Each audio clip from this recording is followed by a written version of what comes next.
20,000 years ago, deep in an ancient forest, a man suddenly froze mid-step.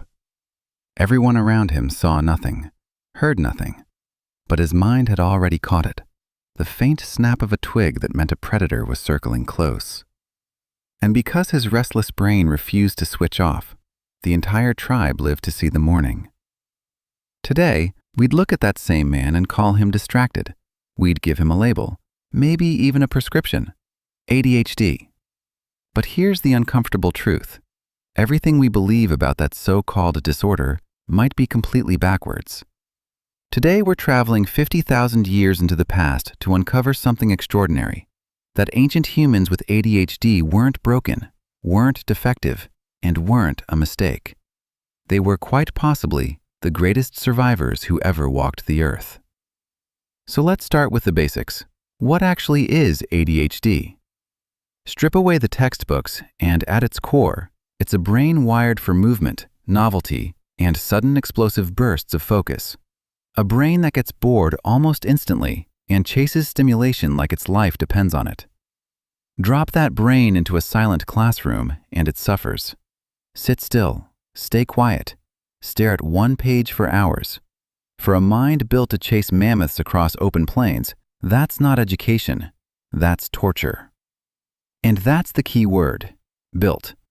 This brain was never designed for desks and deadlines. It was forged by hundreds of thousands of years of survival. So rewind the clock to the Stone Age and watch what happens. Those exact same traits that fail in a classroom suddenly flip from weakness into weapon. Scientists even have a name for this idea: the hunter versus farmer theory. Hunters needed to scan their surroundings constantly, react in a split second, and take bold, sometimes reckless risks.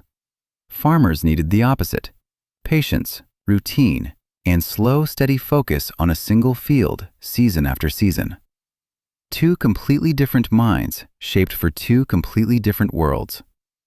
And here's the twist that changes everything. Humans lived as hunter-gatherers for more than 95% of our entire history.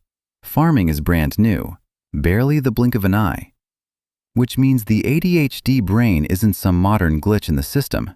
It's the original human design. So let's break down these ancient superpowers one by one. Superpower number 1, hyperfocus.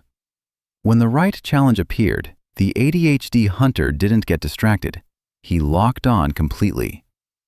Hours spent silently tracking a single deer through dense forest, reading the wind, following faint footprints, total tunnel vision.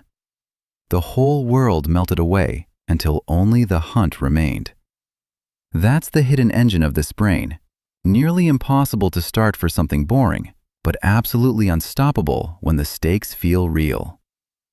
Superpower number 2, novelty seeking. That relentless itch to explore, to move, to wander over the next hill just to see what's there. And this isn't just a personality quirk. Scientists found a specific gene variant linked to novelty seeking and risk-taking.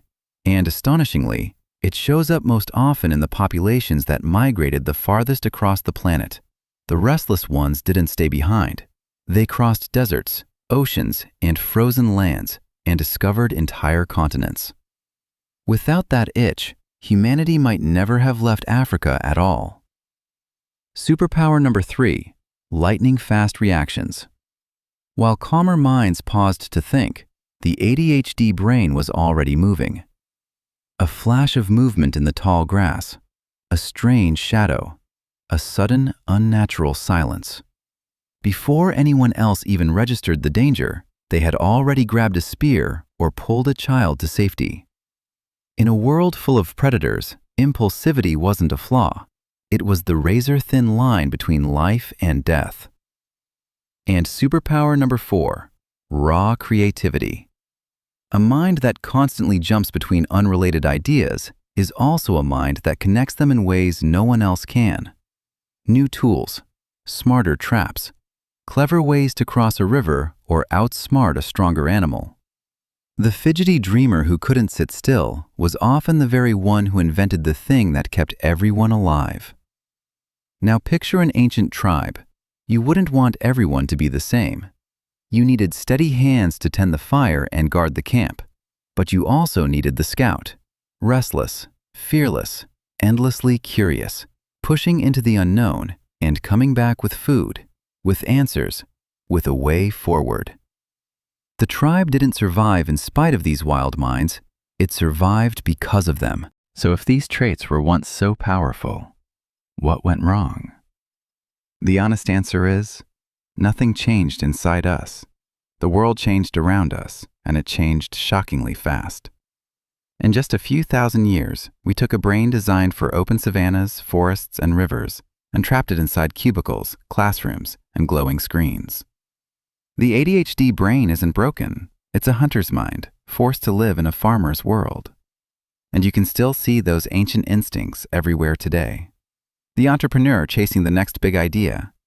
The emergency room doctor who thrives in pure chaos.